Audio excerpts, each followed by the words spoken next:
What is up? Welcome to Etsy Jam. Are your listings performing as well as they can? In this episode, we share 6 tips that will help you boost your conversion rate on Etsy. These are simple strategies that you can apply to your listings to start enjoying better quality views and ultimately more sales. Stick around for our top 6 tips next on Etsy Jam. What is up, guys? Welcome to Etsy Jam, the show where we have long conversations about super serious topics. I am Gordon from Marmalead. And I am Richie from Marmalead. And if you don't know what Marmalead is the best Etsy SEO and market research tool for serious sellers. So if you are a seller who is serious about your Etsy shop and its success, go check out Marmalead, spelled MARMALEAD.com. And right at the top of the show, I want to mention we got some feedback on our Facebook page from some people who weren't such a huge fan of the long format of the jams that we do. Sometimes they get kind of long, and sometimes we get a little bit off topic. Richie and I would call this lateral thinking, but not everyone's a huge fan of that. So what we're going to do a few things. The first thing that we did was we cried ourselves to sleep. And the second thing we did was woke up the next day and decided to make some changes. So we have always released a blog post along with our Etsy jams, but they've come after the jam. Well, we're changing that. So now we're going to be releasing the full length jam. For all of you who really like what we're doing, we're going to keep doing that. So you can listen to the jams the same as you always have. And we're still going to get off topic and we're still going to giggle a lot. That's just how the jam is. But for those of you who don't like that, we're going to release the blog post at the exact same time. So if you're more of a reader or a skimmer, you can go ahead and skim through the blog post and consume all of the cool little nuggets of information that way and avoid all of the runaround that we kind of throw into the jams for fun. We also have what we call scoops, where we kind of carve out little, 1 to 5 minute chunks out of the jams that we think are maybe some of the highlights and super interesting bits of the jams.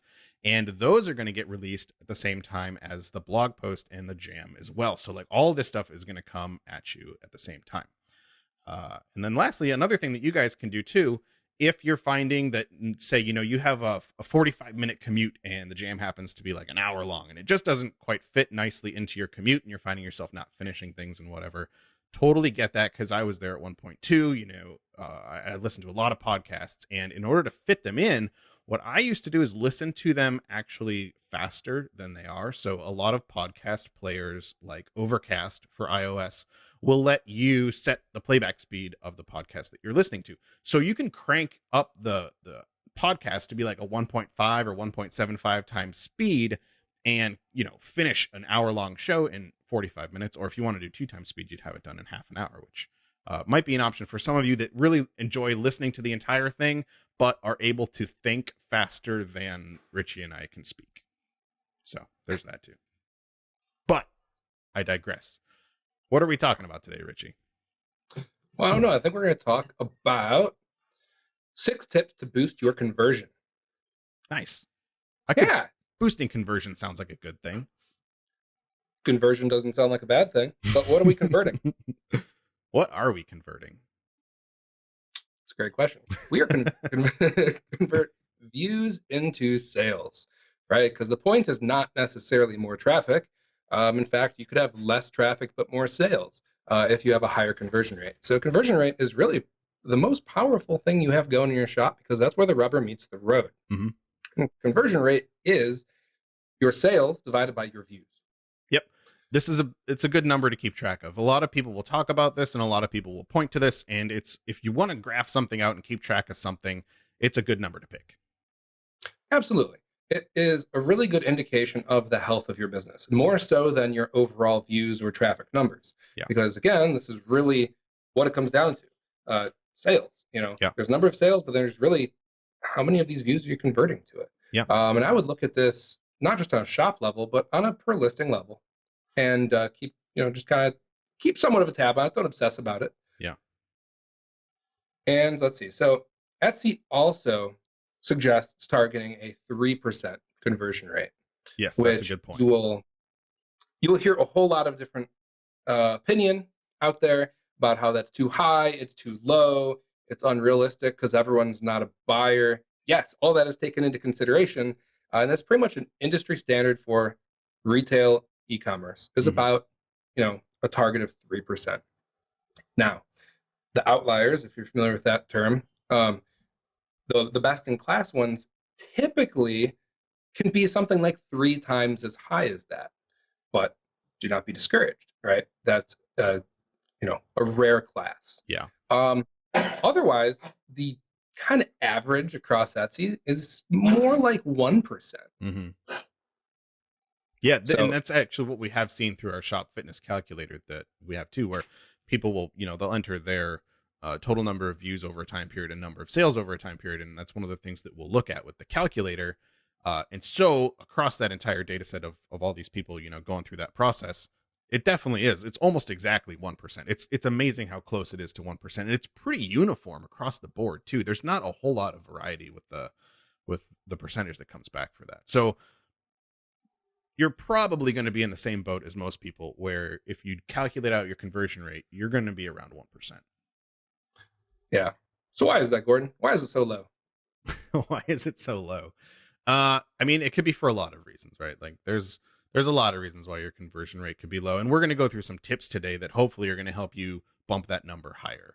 What it's basically looking at, 1% is out of every 100 people that come to view a listing, one of those people statistically, right, if it's a 1% conversion rate, are going to go through and make that purchase.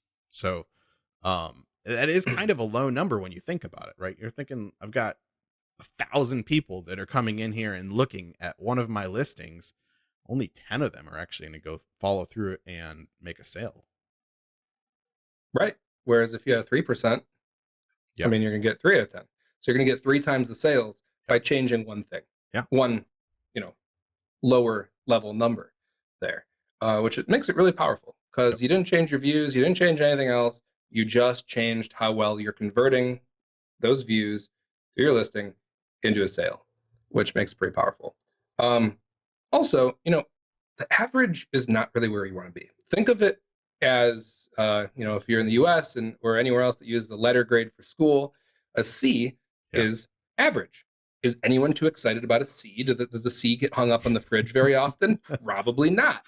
Okay. I mean, some people might. I mean, right? But probably not that often. Maybe. I wasn't a great student, so I will mention that. I did pass. And in the K through 12 grades, that's pretty much what I did. I didn't get better at that until college, when my mentality kind of shifted on it. But when you're comparing in business and you're looking to be average, you're looking at the average. You don't want to be the average. Okay. Yeah. The average is just an awful pit of despair. Yeah. So you want to aim above the average, and that's where the 3% comes in. Yep. And obviously Etsy doesn't want you to be average either. Etsy knows what the average conversion rate is for all the sellers. They know what your shop's conversion rate is too. They don't want you to be average. They want you to do better than that, because they're going to want to kind of feature those listings. They're going to want to show those listings more often than other listings, the ones that have a better conversion rate and a better chance of somebody making a purchase, because that means more money for you guys and more money for them. So that's a big plus for them. Absolutely. If any of you have ever been in sales, you'll know that what really matters at the end of the day, end of the week, end of the month, end of the year, is how many of whatever you're selling did you sell? Your sales manager that's not really going to care that, well, no, I talked to a whole bunch of people. Look, I talked to more people than anybody else here. Yeah, you also sold less than anybody else here. And last time I checked, that's how everyone gets paid. Yeah. And that's why conversion rate's important. Yeah. All right, so let's talk about some tips on how sellers can improve their conversion rate then. Yeah. All right, so the first tip we've got for you guys is to improve your photos. Now, this is kind of like photos in general, but specifically your non-featured photo. Improving your featured photo is going to increase the chance that someone's going to click your listing in the search results and get to become a view, like that would be counted as a view of your listing. But that's not necessarily going to directly impact your conversion rate, right? You might get more people in the door because they see a cool featured photo. But to really improve your conversion rate, take a look at those other 4 photos that Etsy lets you put in there and make sure those are top notch. Absolutely. They're not just spots to fill, just to fill them. They should have an actual purpose. Yeah. Think about it. When you're buying something online, you don't get the opportunity to pick it up and spin it around and really see what this thing's all about. Look Yep. underneath. I don't even know why. Like, but you pick something up off the shelf, and a lot of times, like, you look over everything, including underneath, as if there's something special under here. It's the bottom of a cup, Yeah. right? But people want to know that. They just want to see. They want to have that same sort of experience of what is it I'm buying, Mhm. and they kind of want to flip it around and see it and feel like they know what it is. Yeah, which is difficult to do online, like you said. Absolutely. So you have to do, the best job you can, and a very powerful way to do that is photos. Hmm. And put it in the most flattering light possible, because like, you go to McDonald's or any other fast food place and you look at the menu and there's these beautiful looking cheeseburgers and fries and stuff like that. And you order one and it's like a soggy bun, it's all crunched, it's real greasy and stuff, right? And we expect that. So we see the photo, it looks as good as it is ever going to get. Now, if you show me a photo that looks like the cheeseburger I'm getting, and that's what's up there, what I'm expecting to come out is not even something I want to eat. Yeah. Okay. Like it'll have like tire tracks on it. Yeah. This got run over. That guy returned it. Yeah. The guy speeding out of the parking lot. Here you go. No, I don't want that. And neither does your customer. So give it the most flattering light possible, right? Most flattering photo, because that's what people expect. Yep. Take a nice detail photo of your product listing too. So, it's good to have an overview to see what the whole thing looks like. But if there's part of it that has more detail or to it, or, there's special edging on a part of it or something like that, zoom in on that kind of stuff so that like you can mimic the person picking it up, right? And holding it really close and seeing like under a microscope how well this thing is put together. Absolutely. I feel like selling on eBay, you kind of start to see what type of stuff people are asking. I think it's because a lot of stuff on eBay, at least that I've bought or sold, is used stuff. So people are always very curious, like, oh, is there a scratch? What about over here? Like, are you hiding something over here? Stuff like that. And I don't think people are as vocal about that on Etsy about asking that type of stuff, like with handmade and whatnot, or even vintage. Yeah. But you got to really think when you have this product you're selling, regardless of handmade, vintage, whatnot. Are there any photo angles that I'm leaving out? Maybe I'm not doing that purposely, but an outsider might be like, hey, they're hiding that corner. Yeah. And I know there's something wrong with it. Right? That corner's not in any of these. Right? Yeah. They do. It's funny too, because we talk with Tara Jacobson, who sells vintage things on Etsy, and she actually makes a point of taking photos of the little imperfections and the little dings and nicks and things, or maybe there's paint on part of it or whatever. She makes a point of capturing those things in her photos because she wants to accurately capture what this vintage thing looks like. And a lot of people that are buying vintage are into the imperfections. Like they know they're not going to get something that's pristine, right? And the imperfections oftentimes are the interesting parts of that thing. They kind of have their own story to them sometimes. So it's cool to capture that. Yeah, a lot of vintage sellers will tell us that they make a point not to clean this stuff, even if it's covered in dust, because it's been sitting out in a shed. And it's because the buyer doesn't want anyone else, using a particular soap or, cleaning off something that they might have wanted to leave. Yeah. Oh, it had this, it looked kind of rough, so I really polished it up and now it looks new. It's like, it's 100 years old. I didn't want it to look new. Yeah. So I think that's really important. Yeah. Another good thing to throw into your photos is an example of how someone would use the product too, so that the shopper can actually see the thing in use and imagine themselves using it, which is even more important, right? You want them to look at this and be able to put themselves in the shoes of whoever would be using this and really see themselves using your product before they even make the purchase. Absolutely. Putting it in context. Yeah. I like to use like outdoor stores as an example for that. Because if you go to like, REI, which is an outdoor store, or like Eddie Bauer, who makes clothing and backpacks and stuff like that, like hiking type stuff, they put a picture of, somebody out in the woods with a backpack on. And it really puts a lot more context than just sitting a backpack right here. And it's like, oh, okay. No, like you see that guy out there wearing the backpack. They make sure they look good in it. And you're like, ooh, I'm going to look good in that backpack too. And I'm going to be out there in the mountains. And you're already putting yourself on that trip. Yep. Right. And then the only thing you need is to hit the add to cart and checkout. And then you can be out there too. Yeah. Some places kind of take this to the extreme too. Like Netflix, for the longest time, when you went to Netflix.com and you land there, they've got their big hero graphic image that's supposed to catch your attention. Well, that wasn't just like a wall full of DVDs or a bunch of like movie posters.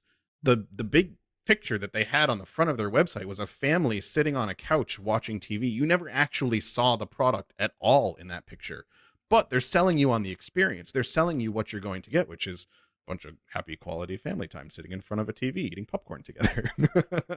But that's how important it is to establish that. That's a great point. No one is actually buying the product. No one's buying the feature. They're buying the benefit, really, in anything. Yeah. So it's a good point.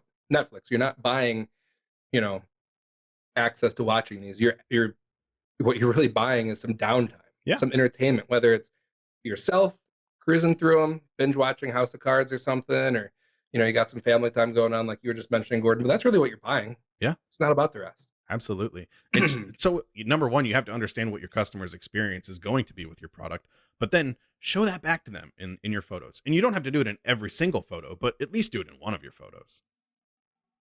Yeah. Yeah. Different photos, different purposes. And there's kind of a hidden benefit too, back on the whole imperfections. If you show people imperfections and you're being honest about stuff up front, it's going to build more trust. Okay? Because no one is going to believe that anything is perfect. So if you let them see the imperfections, then there's going to be more trust because you're not hiding something from the get-go. There you go. All right. Tip number 2 for boosting your conversion rate here. Pick more niche keywords that you're targeting in your title and your tags. Now, this one seems a little counterintuitive, Richie. If I'm picking more niche keywords, wouldn't that mean I'm getting less views on my listings? Sure would. More wood behind fewer arrows. What does that mean? Yeah, Google said that a while ago when they started getting rid of a bunch of stuff like Google Reader and stuff like that. Yeah. And I've repeated it many times, and really no one's understood what it meant, which surprised me because it made sense to me. But basically, instead of trying more things, instead of covering more ground and being very broad and spread out, because if you know anything about the different Google products, like they just had a product, probably still do, they seem to have a product for everything. So then they've started really trimming them back and being like, okay, we're not going to focus so much time on this RSS reader and this other stuff, because it wasn't really fitting with what they were trying to do, whatever they are trying to do. It kind of comes here too, like more niche keywords, you're not going to get as much traffic. Yeah. But you're going to get more buyers. You're going to get more people with intent to actually do something. Yep. And that's what it really means. You're going to get a higher conversion rate because people already have an idea of what they want. If you go and search for like shoes, okay, someone's probably not just in the market for just a generic, shoe. I'm not even sure what just plain old generic shoe would be. Maybe to me, that'd be like a tennis shoe. I don't even know. I don't know either.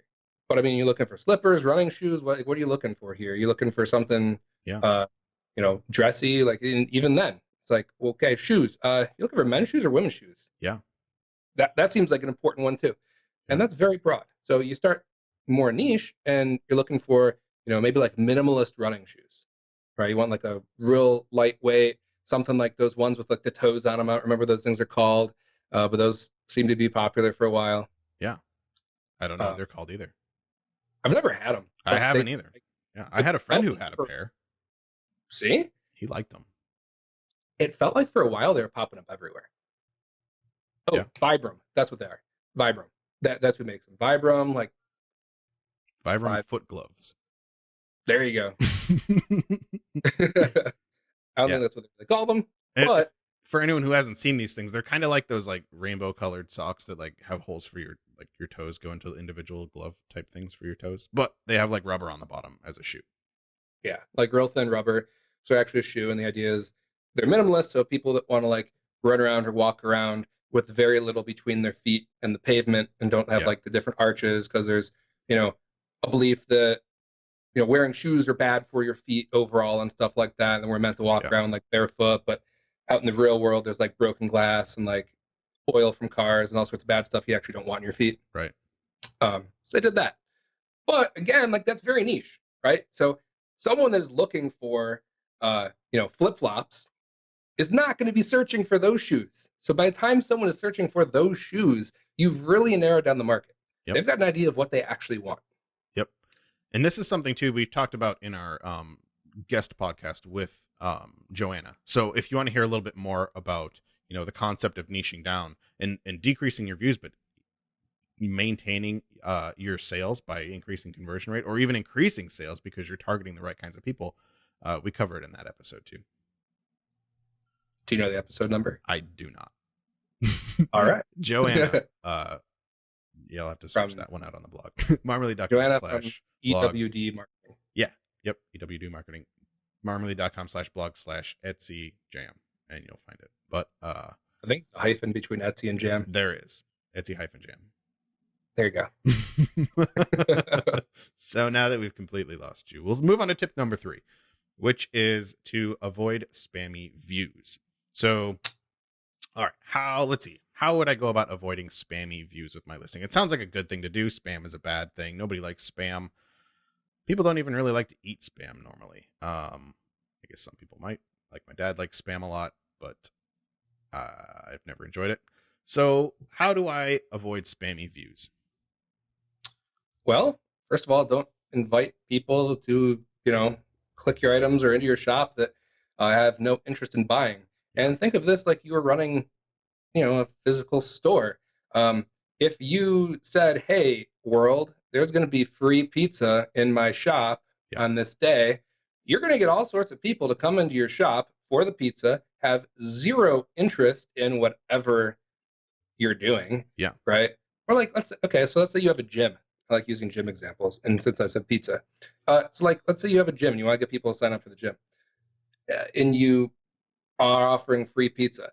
A lot of people are probably going to show up for the free pizza. A lot of people showing up for the pizza are probably not super stoked about like working out and stuff like that. I mean, don't get me wrong, I like pizza, but I also don't really like working out. So I'm kind of extrapolating there. But I mean, compare that to, so when you're like, hey man, like you're here for the pizza, but like, hey, you want to sign up and like, get to working out up there on the treadmill, and they'd be like, dude, I just ate 3 slices of cheese pizza or pepperoni pizza. I don't feel like running anywhere. I need a nap. Now. I need a nap right now. Yeah. Last thing I want to do is work out with you. Yeah.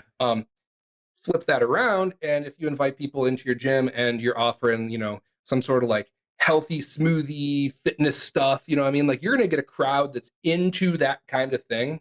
Maybe they're working out somewhere else and you can kind of convert them over. One of them makes sense to have in, the other one just doesn't. Yeah. And I realize you're probably not offering people, well, you sort of are. If you're doing like a click party kind of thing, where you're like, hey, if you come over and, visit my listings, I'll come over and visit your listings. Yeah. Well, then you are kind of offering pizza, aren't you? You're just offering each other pizza. So stop with the pizza party. If you're trying to sell gym membership, stop with the pizza party. You know what I mean? Yeah, absolutely. And kind of a real world example of this too was Pokemon Go, that really popular mobile game that was around for like a long time. I don't even know if it's like still a thing, but it was a thing for a while. And basically it's this game where it sets you on these quests to find these little like characters throughout the actual like real physical world. Okay. And so this was causing people to go all over the place to find these things. And sometimes it would bring them into businesses and libraries and all kinds of places like that. Well, a lot of business owners got really upset about it for the exact reason Richie was just talking about. It's pulling like a bunch of people into their, establishment that have zero intention of buying anything. They're there to find a little virtual polygon creature. They're not there to buy the pizza, buy a gym membership. They're not there to do what the business owner wants them to do. And so a lot of people got really frustrated by it because it clogs up the stores. They're getting in the way of the real customers. It's just not a good deal. Absolutely. When you're in a physical store and it's just crowded with a bunch of people who want to play Pokemon or whatever else is, bringing them in the free pizza, the people who are actually trying to show up there for that thing are going to feel like they're in the wrong place. Now, I can see why it's easy to think, well, my online shop can fit as many people as I want. Well, yeah, but you got another problem there. You can't lay eyes on the people that are in your shop like you can in a physical place, right? So you can't see what their actual intent is when they're coming in. Yeah. But you can see crowds of people just playing Pokemon and get upset about it because you can see them. You can see what's going on. These are clearly their customers. They're playing the game. Yeah. When people are just visiting, you're getting all these views. you don't know if it's because, you're getting a lot of views from, silly games, or if you're getting a lot of views that should be converting. These are people that are actually in the market and you're not converting it. So you can't Right. tell if what you're doing is working or if there's just a crowd of people kind of running through. Yeah, that's a really good point. And Etsy can tell that too. They're seeing this extra amount of view traffic coming in on your listing, and people aren't buying, right? That's not going to make them want to rank you higher, give you a little bump in rank, and put you ahead of other listings who have a higher chance of making a sale. You're kind of working against yourself with that one. Yeah, it says that there's something wrong here. Yeah. People are visiting it who, should be interested in it. They're seeing something that is turning them off about it, and they're going the other direction. Yeah. Okay, they're leaving the store without buying anything. Something's wrong. And really, you should be keeping an eye on this type of stuff for yourself and, keeping your numbers as true as possible, as natural as possible, because it should be an indicator to you about whether or not something's wrong. Yeah. Now, so we're talking, you basically don't want to, you want more views. You don't want more spammy views. You don't want more views from places that aren't intending to make a purchase, right?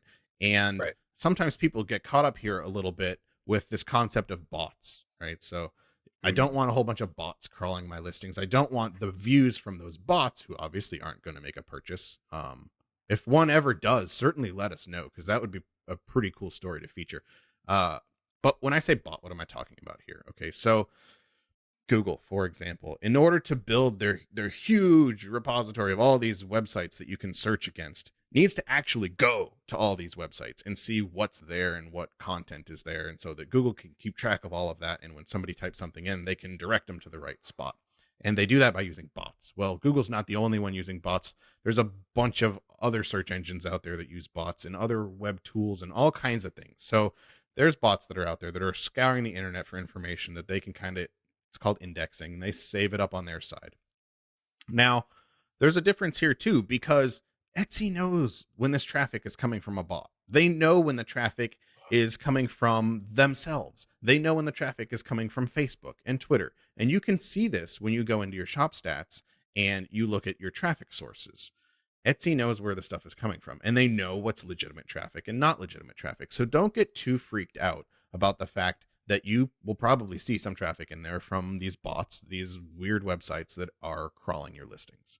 It's not a huge deal as far as Etsy's rank of your listings is concerned, at least. Yeah, absolutely. It's happening to everybody across the board. It's not just you. So it's a baseline. It's something that's just a given. It's gonna happen. Yep.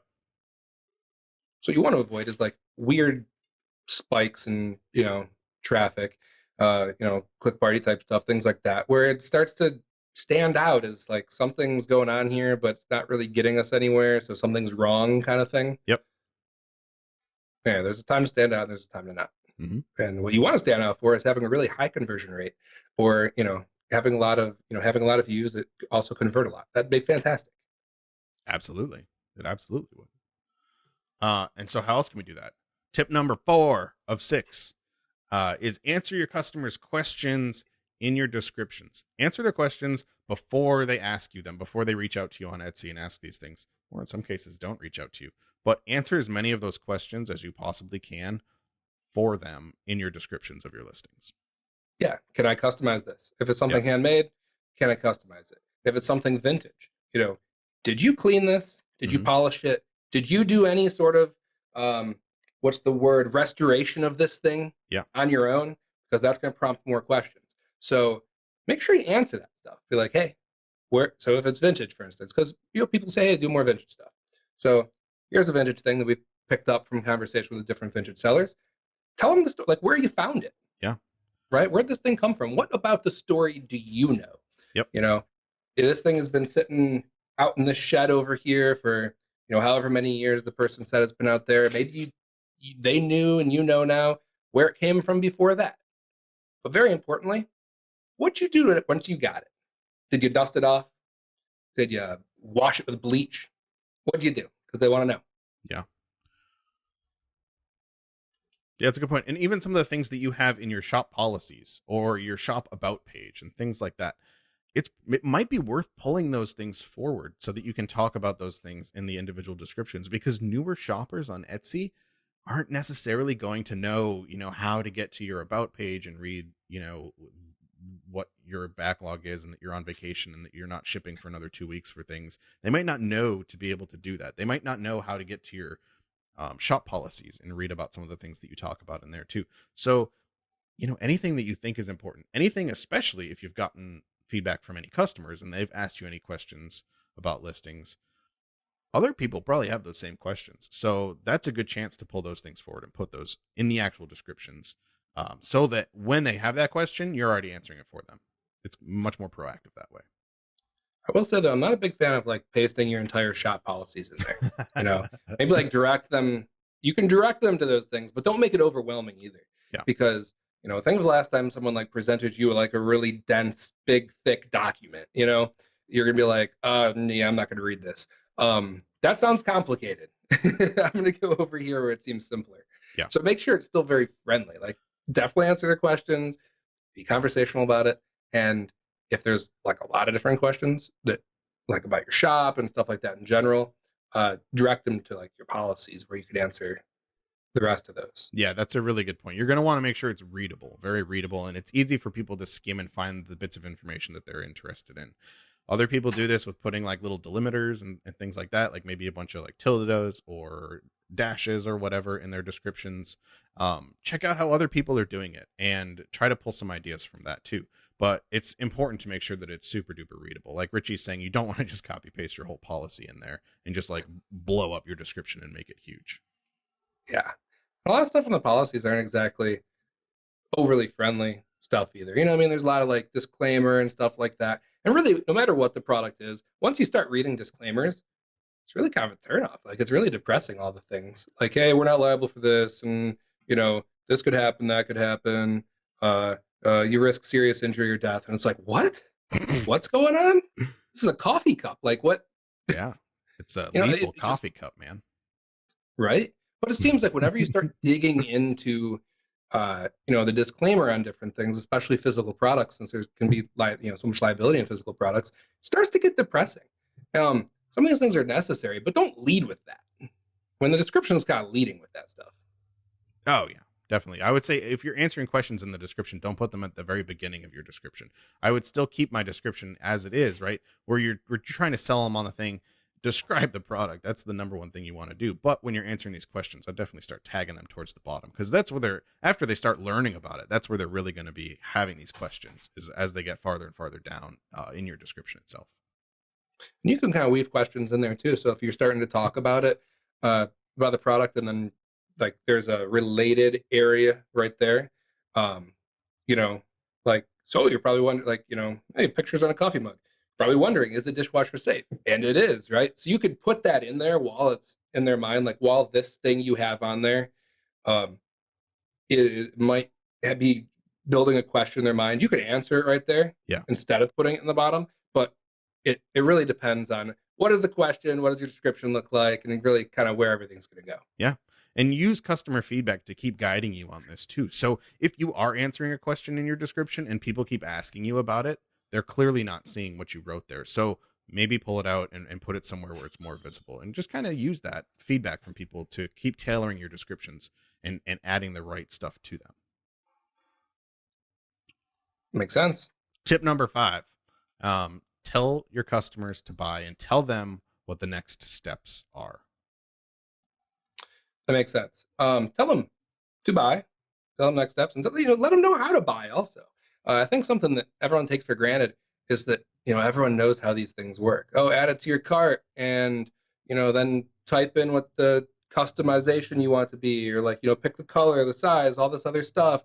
Go to checkout, all this like there's a lot of steps in there that once you do it once, it's okay. So like repeat Etsy buyers, sure. But keep in mind that new people are finding out about Etsy every single day.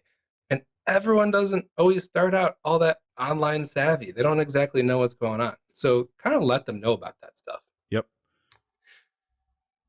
Yeah, I was going to say guide them through it, right? Like guide them through what the steps. What's going to happen next? Like when you buy, then what happens? Okay, then what happens? Especially for people who haven't purchased anything on Etsy before. Absolutely. Because if they get, 3 steps in out of 5, let's say, and then something happens that they weren't expecting, if they get surprised, there's a good chance they're just going to bail. Yeah. They're going to be like, you know what? I'm going to go ask someone about this later. I'll come back to it. They're not going to come back to it. They mean well because they're excited in the moment. But then, how many times was it that, you're really excited about buying something, and then, something, you got distracted, something came up, and then you're like, oh yeah, I was going to buy that thing. Nah. Yeah. Right? It happens. Absolutely. Etsy has told us that even in 2015, their mobile sales were more than their desktop sales. And I read an article the other day that was talking about mobile sales and saying that 60% of people abandon their shopping carts before they finish the transaction. So do everything in your power to make sure that that's not happening to you, that people move through the entire process. They know what to expect. There's no hiccups. Just try to make it as smooth as possible for them. Absolutely. And letting them know what to expect is definitely a big part. Yeah. I guess we approached it somewhat backwards. My fault. But, ask for the sale, like lead them to, okay, now put this in your cart. Okay. Have a little call to action there. Don't just kind of leave it, and this thing is wonderful and you're going to love it. Yeah. Stare at them in the eye. Yeah. Don't tell them to favorite it, right? Don't tell them to make the purchase, right? Add it to their cart, like Richie's saying. Right. Don't bookmark. I want you to bookmark this so you can come back to it later, or put it with the other, 10,000 favorites you have, so you can come back to it later, maybe. No, like they're excited about it right now. Ask for the sale. Yeah. And it might feel kind of awkward at first. I mean, for me, not feeling like a very salesy person, I would have a tough time doing this. But there's ways you can use words to kind of say the same thing without being so demanding, right? You could say, get yours today, or whatever, right? That seems a whole lot more friendly than buy. Click the buy button right now. You know what I mean? So play around with your words and still tell them to what the next step should be. Tell them to make the sale. You have to ask for the sale. But there's ways you can kind of play around with it and find a way that you feel you're happy with and that you don't feel like you're being too salesy if that kind of bothers you. Get yours while supplies last. There you go. Yeah. Just 3 easy payments of $9.99. Which reminds me of another Mitch Hedberg joke. Does it? Yeah. Yeah. He was saying how, all those, just like you're saying, those like late night infomercials and stuff that say like 3 easy payments. He's like, just one time I want to hear someone say like, and 1 crazy complicated payment that has to be made in like wampum. Yeah. Love it. Good old Mitch. Good stuff. All right. Is that all for tip number 5? Should I move on to the next one? Buy Marmalead. There you go. Buy Marmalead. Get yours now. Only 5 Marmaleads left. Well, 5 of the best ones. Yeah. That's right. The ones that, you kind of have to dig back on the shelf till you get the best ones. Yes. Yeah. That's an area where I think people should be observant, and in the world where because we're constantly being asked for the sale, right? If you pay attention, people are always trying to sell something. You turn on the TV, everything's a commercial, everyone's asking for the sale. Sometimes even commercials will tell you, at least they used to. I haven't seen commercials in a very long time, but at least they used to. They tell you like where to go buy these things. Mm-hmm. So hey, here's a product, and go on over to your local Best Buy. Yeah. And they tell you to go get this thing, but pay attention to like the things that people are trying to sell you, and like how different brands and whatnot are asking for the sale. If you pay attention to that, you might find something that you can tweak a little bit and that you like. You might say like, hey, you know what, that fits my style, because everyone will have a different style. Some people are going to be more comfortable with just writing something clever and very forward in there, and others are going to be like, that sounds way too salesy for me, I'm not comfortable with that yet. So there's different degrees of it, and just kind of see how other brands are doing it. Yeah. Especially big brands. If big brands are doing it, they're doing it because it works. Yep. That's a really good point. And commercials are a drag. I don't think many people like to watch commercials other than Super Bowl commercials. But you're watching you're watching like a show online, and they always interrupt your show with commercial feeds and stuff like that. take that opportunity, like Richie's saying, to really think about what these commercials are doing and who they're trying to target with. They've defined their audience. How did they do that? Who are they really trying to talk to with this? How are they trying to appeal to them? How are they asking for the sale? All of these kinds of things. That your answers might be very different from theirs, but it's still good to see what their process is and what kind of techniques they're using, because you might be able to borrow some of those techniques and use the same ideas over on your things, even though they're not exactly the same. Yeah. Someone might be selling deodorant, but they have a really strong message and framework that you could use to sell, vintage typewriters or, crochet hats. Because all of this stuff, like nothing is really, completely 100% original from the ground up. It's just different variations. Yep. Which brings us to I was going to say, we have a jam about that one. What was it called? Like Original Spin? Yep. So check that out. That's the one. And I don't remember the number on that one either. I should have an index of these things in front of me so we could highlight them. We've never really needed to until now. Yeah. But we should, because that would be cool. Yeah. I'll edit it into the video afterward. I see people do that a lot too. Yeah. People do a video and they'll be like, and we're going to put this right here, and they'll point to it. Right here. Right? Yeah. Yeah. Or they'll say like, oh yeah, we had an episode about that. It was, da da da da da, but I don't remember the number. But don't worry, we're going to put it right here, and then like the number will pop up. Yeah. Like we can start doing that. That'd be fun. We could. Cool. All right, tip number 6, the last of our 6 tips. Hopefully the other 5 were awesome. We got one more for you here. Have your customer make a decision before buying. So obviously making the purchase is a big decision, but before they even do that, right, have them make another kind of decision. Now, all right, how would I go about doing this, Richie? Well, the idea here is you want to build some mental ownership. Okay. Just like if you're trying to buy a car, people want, the car dealership wants you to feel at home in that car. They want to encourage you to even drive that car home, see what it looks like in your driveway, have your neighbors see you driving that car, understand how it feels to be in that nice new car, and they'll tell you how good you look while you're in that car, right? Anyone who's bought a car understands that. That's probably happened to you. Yep. But how do you get there? You've made a bunch of little decisions along the way, right? I'll use the car example again. Walk on a car lot, you might be like, oh yeah, I'm looking for a sedan. I'm shopping a few brands, this and that. Okay, what do you need it for? This and that. You start answering these questions. Okay, so 4-door. What do you think about this model over here? Oh, cool, I like it. Okay, there, you've made a decision, right? Yeah. What color do you like? Oh, I like lighter colors. Well, you've made another decision. Okay, here's some lighter colors. What do you like now? I like white. Okay, cool. Here's our white cars in this model. You keep making decisions. Yeah. So how can you? I have more ideas of how you can do this with like a customized or handmade product than I do with a vintage product, because sometimes that just kind of is what it is. Mm-hmm. But with a product that's handmade or customized, something that's different sizes, for instance, these are all decisions.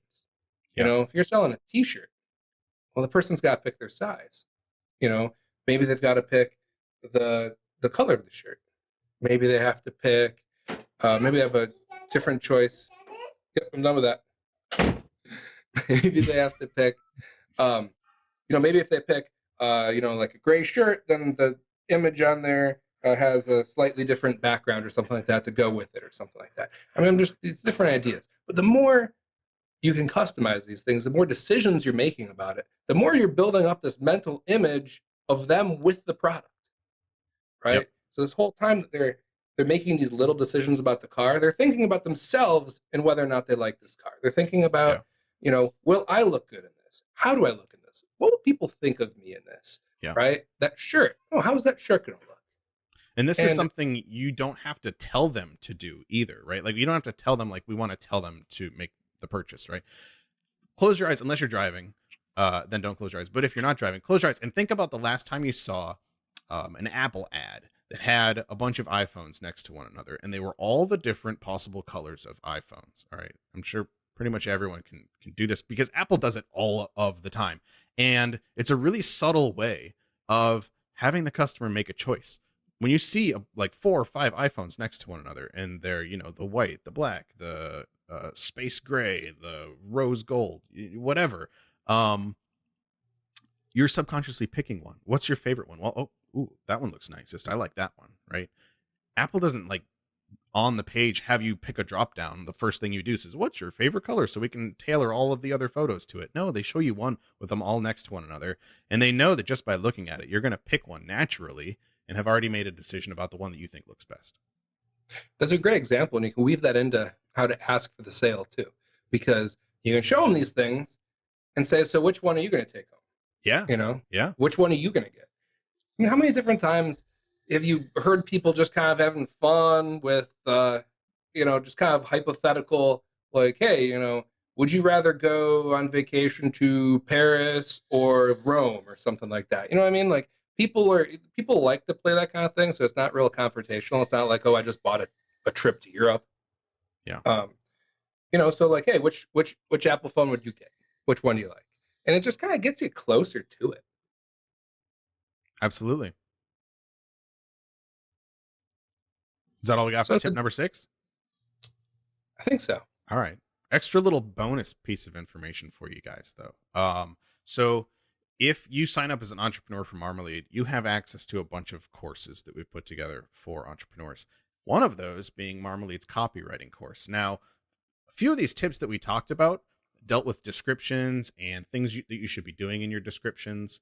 And the copywriting course kind of goes hand in hand with that. It's full of that same sort of information and even more of it. There's even more tips in there too. So if you want to dive a little bit deeper, that's definitely a resource that you guys could check out. If you're already an entrepreneur, you already have it at your disposal, and you can go ahead and access it at marmalead.com. Absolutely.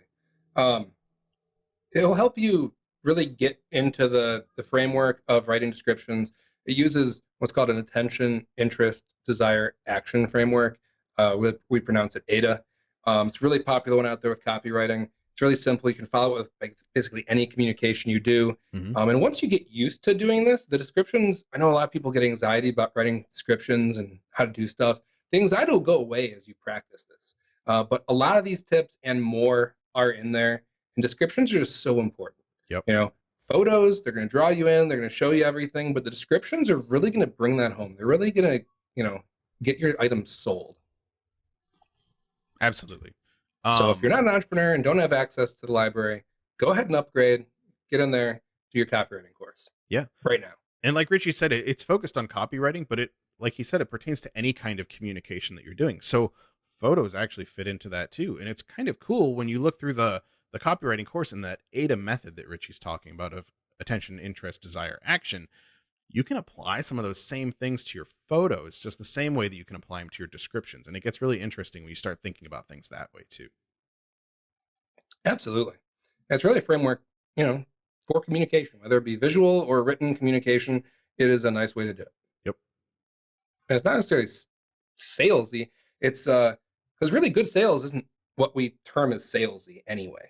No one likes to be sold to, but it's really just a matter of communication. You know, if you have a need for a particular product, you've got a particular pain or desire you want solved with a product, because remember, everyone's buying a benefit. You don't need to be sold on that. You just need to be clearly communicated that this is the right one for you. Yeah. When someone says like, oh, this, you know, all salesy, it sounds a lot like manipulation to me. That's the connotation, the synonym that pops up in my head is like, you're trying to pressure me into this. You're trying to manipulate me into buying this thing. And I think that really just stems from poor communication or, you know, a lack of ethics. But, you know, someone could have really good intentions, but just not a very good communicator. So they're just trying to like beat you over the head with these features. And, you know, you've got this and that. And the windows are power windows. Come on, you look great in this car. Just sign. Come on, what's going on? Only have 3 left. Someone's calling me right now and they want this car. So if you're not going to get it, I'm going to sell it to them instead. What's that? Double the price? Okay. Yeah. So go get yourself some copywriting course. And work on your conversion rates too, right? Like use these 6 tips and see how you can apply them to your listings. And would love to hear back from you guys on how this goes for you and how you boosted your own conversion rates. And if you are tracking it already, that's fantastic. But if you're not, it's probably a good number to start looking at. Etsy doesn't show you this number directly, but it's something you can calculate on your own and would be a good one to keep track of. All right, so there you go, guys. 6 tips to boost your conversion rate on Etsy. Hope you enjoyed those. Let us know what you thought, how it goes, and we will catch you guys next time on Etsy Jam.